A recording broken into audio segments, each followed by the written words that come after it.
Story की शुरुआत में हमें दिखाया जाता है जो ओजिन होता है वो कॉल कट कर देता है और वो बोलता है तो सबसे पहले मेरे को अपने थॉट्स जो हैं वो गैदर कर लेने चाहिए। सबसे पहली चीज तो ये है जो चोई जंगचुल के साथ जुड़ा हुआ वो काला धुआं था जो कि उसको पावर दे रहा था उसका, और वो जो मेरे को सेवल स्टेशन के नीचे जो मड मॉन्स्टर मिला था उन दोनों का क्या आपस में कुछ लेना देना है। मुझे तो ऐसा लगता है कि हो सकता है इन दोनों का कुछ लेना देना, और सबसे बड़ी बात है इन दोनों ही चीजों का डार्क स्टार की पावर से कुछ ना कुछ तो लेना देना जरूर है। और लास्ट टाइम वेगा ने भी कहा था जो उसको सेउल स्टेशन के नीचे जो मॉन्स्टर मिला था और जो मॉकडन गेट पे उसको जो मॉन्स्टर मिला था उन दोनों का ही और एकदम डिफरेंट फील हो रहा था। तो यानी कि ऐसा हो सकता है कि जो डार्क स्टार है उसके पास दो या दो से ज्यादा कॉन्स्टलेशन हो सकते हैं, और सबसे ज्यादा हाईली चांस तो ये है कि जो डार्क स्टार है उसके पास एक से ज्यादा कॉन्स्टलेशन है। तो ठीक है, फिर अभी फिलहाल के लिए मेरे पास तो कोई रास्ता नहीं जिससे मैं इस सारी इंफॉर्मेशन को चेक कर सकूं, तो इससे मैं आगे बढ़ता हूँ और अगली चीज पे जाता हूँ। इसी टाइम हमें दिखाया जाता है वो अपने वॉशरूम में आ जाता है और एक मिरर के सामने खड़े हो जाता है और वो बोल रहा होता है क्योंकि मैं एक्सीड स्किल का तो यूज कर नहीं सकता तो मैं ट्रांसफॉर्मेशन स्किल का यूज करके देखता हूँ आखिरकार ये है क्या चीज। तभी वो अपनी स्किल ट्रांसफॉर्मेशन का यूज करने लगता है। वो हमें दिखाया जाता है वो एकदम बदल चुका होता है और जो एसोसिएशन का मैनेजर होता है वो उसकी तरफ बन जाता है और वो बोल रहा होता है कि जैसा कि मैंने सोचा था मैं अपना रूप है और अपेयरेंस है उन दोनों को ही चेंज कर सकता हूँ। इस तरह हमें दिखाया जाता है वो फिर से अपना रूम बदल लेता है जो कि अब वो चोइजंगचुल में बदल जाता है, और थर्ड टाइम वो जो उसका पैंडिगियस गिल्ड का मेंबर था वो उसका रूप बदल लेता है और वो बोल रहा होता है कि वाह ये तो इनसेन है, कोई मेरे को पहचान ही नहीं सकता भले ही मैं कितने भी रूप ले लूं। इस टाइम वो मन में सोचता है कि वाह मेरे को तो एक्वेरियस स्टिग्मा से मिलने से ज्यादा ही बड़ी चीज मिल चुकी है, ये तो बहुत ही बढ़िया बात है। इसी टाइम वो बोल रहा होता है कि मेरे को एक और चीज मिली थी चलो उसको भी चेक कर लेते हैं। इसी टाइम वो अपने बाथ टब में पानी भर लेता है और वो उसके बगल में बैठ जाता है। वो अपने फिंगर देखते हैं जहाँ पे पहले से बहुत बड़ा सा कट लगा होता है, और वो अपने सेकंड हार्ट को पानी के अंदर डाल लेता है और वो अपने वाटर पावर अफिनिटी का यूज करता है जिसके द्वारा हमें दिखाया जाता है वो भी जस्ट जितना भी सारे बाथटब के अंदर पानी होता है वो सारा अब्जॉर्ब करने लगता है। और कुछ देर बाद का सीन दिखाया जाता है जहाँ पे सारा पानी जो होता है वो अब्जॉर्ब हो चुका होता है, और वो अपने फिंगर देखते हैं जहाँ पे जरा सा भी निशान नहीं बचा होता और उसकी फिंगर एकदम पहले की तरह हो चुकी होती है। लेकिन बाथटब के अंदर जितना भी पानी होता है वो सारा का सारा खत्म हो चुका होता है। इसी टाइम ओजिन अजीब सा फेस बना के बोल रहा होता है कि मुझे बहुत ही ज्यादा पानी लग गया इसको सही करने में, तो यानी कि बहुत ही ज्यादा हार्ड स्किल है, मुझे कम से कम किसी रिवर या फिर ओशन के पास फाइट करनी पड़ेगी तभी मैं इस स्किल का अच्छे से यूज कर पाऊंगा। इस टाइम वो मन में सोचता है कि लेकिन एक चीज तो जरूर है कि मैं हॉट टब बात लेते हुए इसको बहुत ही ज्यादा यूज करूंगा और सबसे ज्यादा यूजफुल ये वहीं पे रहेगी। इसलिए हमें दिखाया जाता है वो उठता है और अपने कपड़े पहनता है और वो बोल रहा होता है तो ठीक है फिर अभी के लिए इतना काफी है। अब मेरे को सबसे बड़ी बात तो ये है जो प्रोकास्टिंग होने जा रही है मेरे को उस पर ध्यान देना चाहिए। इसी टाइम हमें दिखाया जाता है वो अपने घर से बाहर जा रहा होता है और उसको हयून दिख जाती है। तभी वो बोलता है कि हयून तुम घर आ चुके हो, आज तो तुम कुछ ज्यादा ही जल्दी घर आ चुके हो क्योंकि आजकल तुम कुछ ज्यादा ही बाहर जाने लगे हो, आखिरकार ये माजरा क्या है मुझे तो बताओ। इसी टाइम जो हयून होती है वो भी बोल रही होती है कि तुम कहाँ जा रहे हो आखिरकार मुझे तो बता दो। इसी टाइम जो ओजिन होता है वो बोल रहा होता है कि मैं एसोसिएशन की तरफ जा रहा हूँ और तुम कहाँ गई थी वो तो मुझे बताओ। इस टाइम जो हयून होते वो बोल रही होती कि मैं कहाँ गई थी वो तो एक सीक्रेट है वो तो मैं तुम्हें नहीं बताने वाली। इसी टाइम जो ओजिन होता है वो उसे टोन कसते हुए बोल रहा होता है कि हम दोनों के बीच में कोई भी सीक्रेट नहीं होगा, इस बात की बात पहले ही हो चुकी है तुम्हें तो पता ही है। इसी टाइम जो हयून होते वो उसमें मुंह बनाते हुए बोल रही होती है कि वाह वाह वाह देखो तो जरा ज्ञान कौन ही दे रहा है जो कि सबसे ज्यादा बातें छुपाता है। इस टाइम जो हमारा ओजिन होता है वो चल देता है और वो बोल रहा होता है तो ठीक है फिर मैं जा रहा हूँ, प्लीज मुझे मिस मत करना। इसी टाइम जो हयून होती है वो जाते हुए बोल रही होती है कि मैं और तुम्हें मिस करूंगी, तुम पागल हो क्या, लेकिन वो मन में सोच रही होती कि हाँ मैं तुम्हें जरूर मिस करूंगी। इसी टाइम ओजिन बोलता है कि और सबसे बड़ी बात तो ये है कि अगर कुछ हो तो प्लीज तुम जरा से भी चिंता मत करना। इसी टाइम जो हयून होते हैं वो ओजिन से बोल रहे होते कि तुम अब क्या करने जा रहे हो मुझे तो बता दो। इसी टाइम जो ओजिन होता है वो बोल रहा होता है कि ये तो एक सीक्रेट है मैं तो तुम्हें नहीं बताऊंगा। इसी टाइम हयून चिढ़ के उसे बोल रहे होते कि तुम लिटिल बास्टर्ड कहीं के। इसी टाइम हमें कुछ देर बाद का सीन दिखाया जाता है जहाँ पे वो प्रेस कॉन्फ्रेंस के पास पहुंच चुका होता है।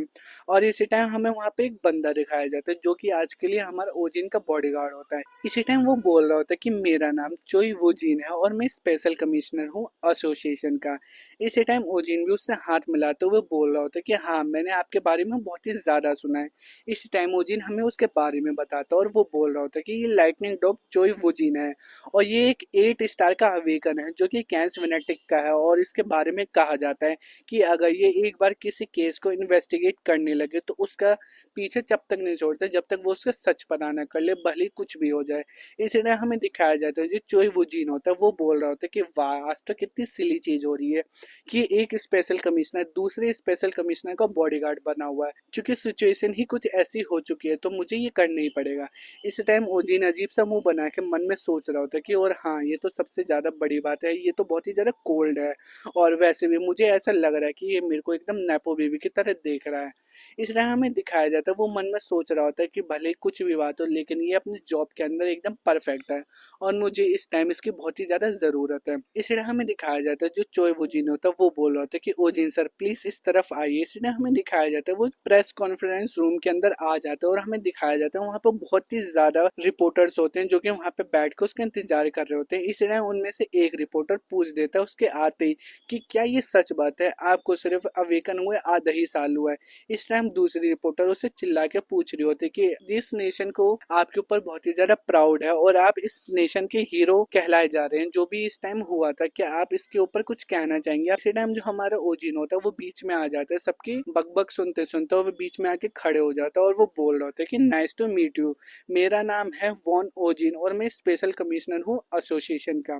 मैं यहाँ पे कोई भी पर्सनल क्वेश्चन का जवाब देने नहीं आया हूँ, मैं आपको बहुत ही ज्यादा इंपॉर्टेंट चीज बताने आया हूँ, तो प्लीज उस न्यूज को पहले ध्यान से सुनिए। इसी तरह हमारा ओजिन बोलता है जो चोय जंगचुल था वो स्टार लाइट लेक गिल्ड का मेंबर नहीं था, वो पेंडिगियस गिल्ड का मेंबर। जैसे ही वो ये बात बोलता है चारों तरफ सन्नाटा हो जाता है और इसी बीच में एक बंदा उठ के बोलता है घबराते हुए कि क्या आपके पास कोई एविडेंस है, इस बात को आप साबित कर सकते हैं क्या, प्लीज हमें बताइए। इसी टाइम ओजिन मन में सोचता है कि एविडेंस, ऑफ कोर्स एविडेंस तो मेरे पास है नहीं। वो अपने ड्रामा चालू कर देता है, एक्टिंग भी जो भी वो करने आया था। इस टाइम हमें दिखाया जाता है वो ये बोल ही रहा होता है कि मेरे पास एविडेंस ऑफ कोर्स, और इसी टाइम वो अपने मुंह से खून की उल्टी कर देता है और वो ऐसे बेहोश होकर गिर जाता है। इसी टाइम जो वुजीन होता है वो भाग के आता है और वो बोल रहा होता है कि मिस्टर ओजिन आखिरकार हुआ क्या यहाँ पे।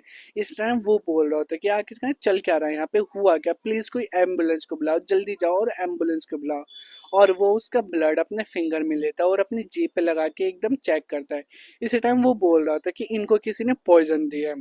इसी टाइम वो खड़े हो जाता है और वो बोलता है कि यहाँ पे जितनी भी एंट्रेंस है उन सबको ब्लॉक कर दो और जो भी लोग हैं यहाँ पे वो सारे सस्पेक्ट हैं। इस टाइम वो अपने बॉडीगार्ड्स अपना आदेश देता है और सारे बॉडीगार्ड वहाँ के एंट्रेंस बंद कर देते हैं। इसी टाइम वो खड़े होकर सोच रहा होता है यहाँ पे जितने भी अवेकेंट्स है वो या तो 2 या तो 3 स्टार के, ये लोग मेरे सेंस को फुल नहीं बना सकते। और यहाँ पे सबसे बड़ी बात तो ये है, मैंने आते ही सब लोगों को चेक कर लिया था, कोई भी मेरे को सस्पिशियस नहीं लग रहा था और मिस्टर ओजिन ने यहाँ पे आके ना तो कुछ खाया और ना तो पिया है, तो इसका ये मतलब है कि मुझे अब वो यूज करना ही पड़ेगा। इसलिए हमें दिखाया जाता है वो अपने कैंसवेनेटिक स्टिग्मा को यूज करने लगता है और उसको अपने आसपास कुछ सेंस होने लगता है। इसी टाइम वो बोल रहा था कि मैं यहाँ पे स्मेल कर सकता हूँ कोई फॉरेन माना। ओजिन का लायरा स्टिग्मा से तो बिल्कुल ही अलग लग रहा है, तो इसी टाइम वो देख रहा होता है कि ये आ कहाँ से रहा और इस टाइम उसको दिखाई दे जाता है। तभी वो बोल रहा था कि ये जो इसके ट्रेस हैं वो डिफरेंट जगह पे मेरे को लेके जा रहे हैं और जो कि एकदम बाहर है। इसी टाइम वो वहाँ पे जाता है और वो अपने एक गार्ड से बोलता है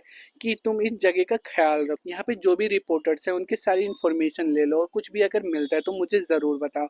इसी टाइम वो गार्ड बोलता है कि यस सर मैं बिल्कुल बताऊंगा। इसी टाइम वो वहाँ से बाहर निकल जाता है और वो कार की तरफ देख रहा होता है, उसको वहीं से वो माना फील हो रहा होता है और वो बोल रहा होता है कि ये तो वही कार है जिसमें मिस्टर ओजीन आए थे, तो यानी कि उनको पहले से ही पॉइजन दे दिया गया था जब ये मेरे से मिलने वाले थे, तभी मैं कुछ सेंस नहीं कर पाया। इसी टाइम वो बोलता है कि सबसे ज्यादा हाईली चांस तो मेरे को ये लग रहा है कि ये सारी लीड मेरे को इनके घर की तरफ लेके जा रही है। इसी टाइम वो पोजीशन ले लेता है और वो बोलता है कि मुझे बहुत ही ज्यादा फास्ट होना पड़ेगा, जितना भी मैं फास्ट हो सकूं। इसी टाइम वो अपने एक स्किल बीस्टली स्टेप का यूज करता है और इसी टाइम हमें दिखाया जाता है कि वो बहुत ही ज्यादा फास्ट हो जाता है। वहां पे जितनी भी गाड़ियां होती है सब सबको चीरते हुए वो एकदम भाग के जा रहा होता है और वो मन में सोच रहा होता है कि मेरे को सबसे पहले जाके जो भी एविडेंस है उसको सिक्योर कर लेना चाहिए। इसी टाइम हमें प्रेस कॉन्फ्रेंस रूम का सीन दिखाया जाता है जहाँ पे एम्बुलेंस आ चुकी होती है और ओजिन को स्ट्रेचर के ऊपर लेटा के ले जाया जा रहा होता है। तभी आपस में लोग बात कर रहे होते हैं कि लाइटनिंग वुल्फ को पॉइजन दे दिया किसी ने, ऐसे कैसे हो सकता है, कौन ही लाइटनिंग वुल्फ से पंगा ले सकता है। इसी टाइम कुछ बोल रहे होते हैं कि क्यों, ऐसे क्या हुआ है, आखिरकार ये सब चल क्या रहा है।